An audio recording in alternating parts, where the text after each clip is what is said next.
दोस्तों, टॉर्चर और किडनैपिंग से जुड़ी स्टोरीज आप सबने बहुत बार सुनी होगी, लेकिन आज जो स्टोरी हम आपको बताने जा रहे हैं उसको सुनकर यकीनन आपके होश उड़ जाएंगे और आप सोचेंगे कि भला कोई इंसान किसी पर इतना जुल्म कैसे कर सकता है।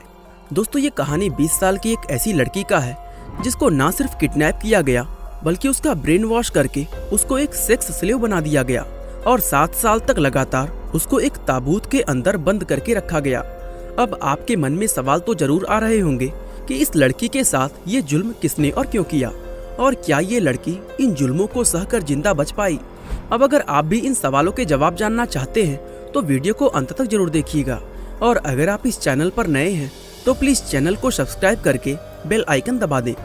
दोस्तों, ये बात सन 1977 की है, जब अमेरिका के यूजीन शहर में रहने वाली 20 साल की कोलिन स्टेन अपनी एक फ्रेंड की बर्थडे पार्टी में जाने के लिए कैलिफोर्निया के सफर पर निकली थी। कोलिन का ये सफर लगभग 500 किलोमीटर लंबा था। उसने सोचा कि वो लिफ्ट लेकर वहां तक पहुंच सकती है। दोस्तों, ट्रेवल की दुनिया में इस तरह से लिफ्ट लेकर सफर करने को हिचहाइकिंग कहा जाता है, और कोलिन ऐसा बहुत बार कर चुकी थी। हालांकि उसको इस बात का कोई अंदाजा नहीं था कि उसका ये सफर एक हादसे में बदल सकता है। ये 19 मई का एक सुहावना दिन था और कोलिन थोड़ी थोड़ी दूरी के लिए 2 बार लिफ्ट ले चुकी थी। वह बड़े आराम से बिना किसी चिंता के एक के बाद एक लिफ्ट लेते हुए आगे बढ़ रही थी।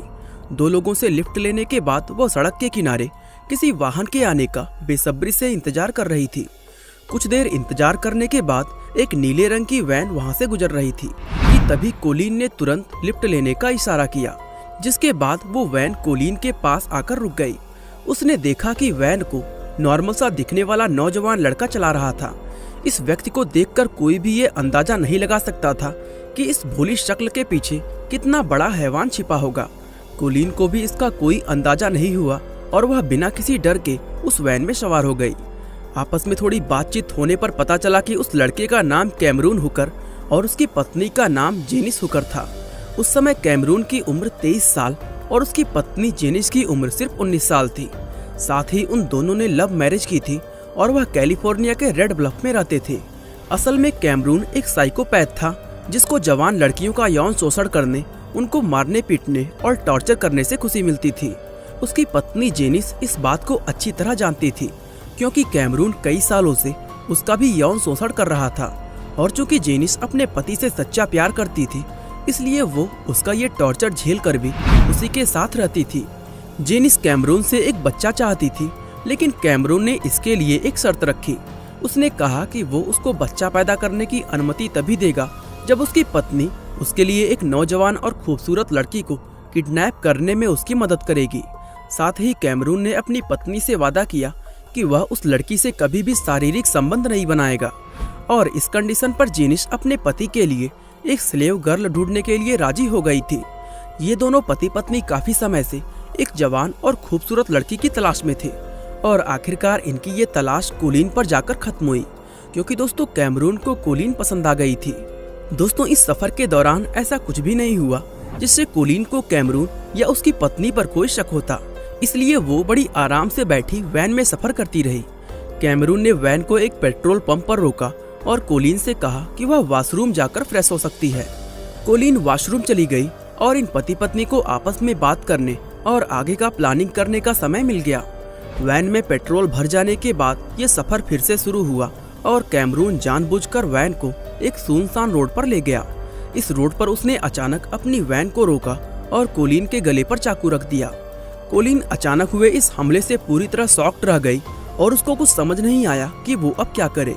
इसके बाद कैमरून ने अपनी पत्नी की मदद से कोलिन के सर पर एक लकड़ी का साउंड प्रूफ बॉक्स फिट कर दिया, ताकि उसके चिल्लाने की आवाज किसी को ना जाए, और उसको एक कुर्सी पर रस्सी की मदद से बांधकर वैन के पिछले हिस्से में डाल दिया।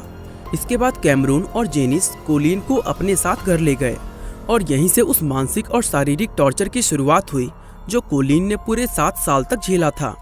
घर पहुंचने के बाद इन दोनों पति पत्नी ने बिना कोई समय गंवाए कोलिन पर अपने टॉर्चर की शुरुआत कर दी थी। कैमरून ने कोलिन के कपड़े उतारकर उसको रस्सी से लटका दिया और उसको बुरी तरह मारना पीटना शुरू कर दिया, जबकि जेनिस वहीं खड़ी ये सब मुस्कुराते हुए देख रही थी। दरअसल दोस्तों, उसको खुशी थी कि अब उसका पति उसको टॉर्चर नहीं करेगा, क्योंकि अब उसके पास टॉर्चर करने के लिए उसके खुद की एक स्लेव गर्ल मौजूद थी।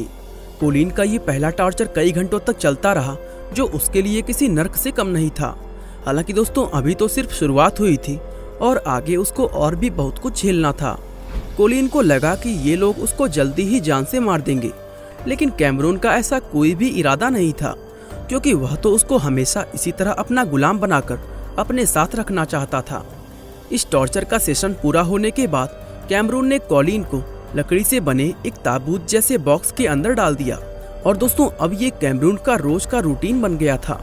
वो हर रोज कोलिन को फिजिकली, मेंटली और सेक्सुअली टॉर्चर करता और इसके बाद वो उसको ताबूत के अंदर कैद कर देता। आपको जानकर बेहद हैरानी होगी कि हर रोज कोलिन अपने दिन के लगभग 23 घंटे उस ताबूत के अंदर रहकर बिताती थी। दोस्तों अब ताबूत ही उसकी दुनिया बन चुकी थी। कोलिन के साथ ये टॉर्चर कई साल तक लगातार चलता रहा और अब वह कैमरून के सामने पूरी तरह सरेंडर कर चुकी थी। शुरुआत में कैमरून उसके मुंह को बांध कर रखता था ताकि उसकी आवाज बाहर पड़ोसियों तक ना जाए, लेकिन अब कोलिन के दिल और मन में कैमरून की ऐसी दहशत बैठ गई थी कि वह अपना मुंह खुले होने पर भी एक आह तक बाहर नहीं निकालती थी। दोस्तों वो मानसिक रूप से पूरी तरह टूट चुकी थी और यही कैमरून भी चाहता था, क्योंकि ऐसा होने पर ही वह उसको अपनी स्लेव गर्ल बना सकता था। एक तरफ कोलिन ये सब टॉर्चर झेल रही थी और दूसरी तरफ उसके माता पिता उसकी तलाश करते करते थक चुके थे। उन्हें तो ये भी पता नहीं था कि उनकी बेटी जिंदा भी है या नहीं। इसके बाद जब कोलिन मानसिक रूप से पूरी तरह टूट गई, तब कैमरून ने अपनी दूसरी चाल चली। दरअसल वो कोलिन के पास एक कॉन्ट्रैक्ट लेकर आया जिसमें लिखा था कि कोलिन अपने आगे की पूरी जिंदगी कैमरून की सेक्स स्लेव बनकर रहेगी। साथ ही उसका अपने ऊपर कोई अधिकार नहीं होगा और वह सिर्फ वही करेगी जो कैमरून उसको करने को कहेगा।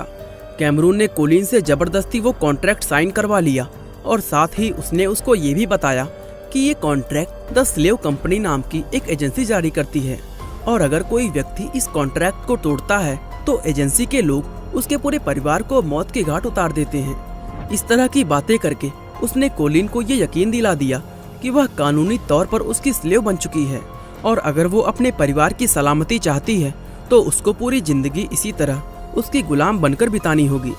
अपने ऊपर कई सालों से हो रहे टॉर्चर ने कोलिन को एक परफेक्ट स्लेव बना दिया था। अब वो कैमरून का शोषण झेलने के साथ ही उसके घर की साफ सफाई भी करती थी।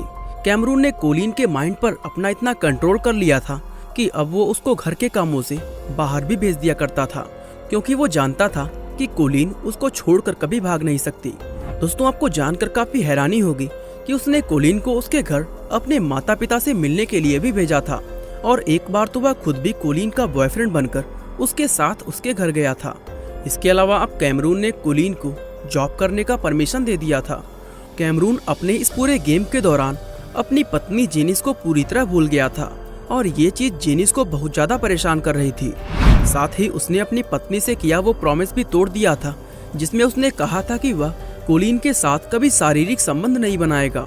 ये सब इसी तरह चलते चलते 7 साल का समय बीत चुका था और अब जेनिस के बर्दाश्त करने की हद पूरी हो चुकी थी। इसलिए उसने अपने पति से बदला लेने और ये सब खत्म करने की ठान ली। वो कैमरून की गैर मौजूदगी में कोलिन से मिली और उसको बता दिया कि जिस कॉन्ट्रैक्ट को सच मानकर वह कई सालों से उसके पति की स्लेव बनी हुई है, वो असल में पूरी तरह नकली और फर्जी है और साथ ही द स्लेव कंपनी नाम की कोई एजेंसी इस दुनिया में नहीं है। ये सब कुछ बताकर उसने कोलिन के वहां से भागने में उसकी पूरी मदद की और आखिरकार 7 साल बाद कोलिन कैमरून के चंगुल से निकलने में कामयाब हो पाई। कोलिन ने ये पूरी कहानी जब अपने माता पिता को बताई तो उनके शिकायत करने पर यह मामला कोर्ट में गया। कैमरून की पत्नी जेनिस ने अपने पति के खिलाफ गवाही दी और कोर्ट में सब कुछ सच बता दिया। दोस्तों इस गवाही के चलते कैमरून को दोषी मानकर आजीवन कारावास की सजा सुनाई गई। वैसे कोलिन को कोर्ट में इंसाफ तो जरूर मिल गया था, लेकिन इस घटना के बाद उसकी जिंदगी फिर कभी पहले जैसे नहीं हो पाई। बाकी दोस्तों आज के लिए बस इतना ही। इस घटना के बारे में आपका क्या राय है हमें कमेंट करके जरूर बताएं। वीडियो अच्छा लगा तो लाइक, शेयर और सब्सक्राइब करना बिल्कुल ना भूलें। आपका बहुमूल्य समय देने के लिए बहुत बहुत धन्यवाद।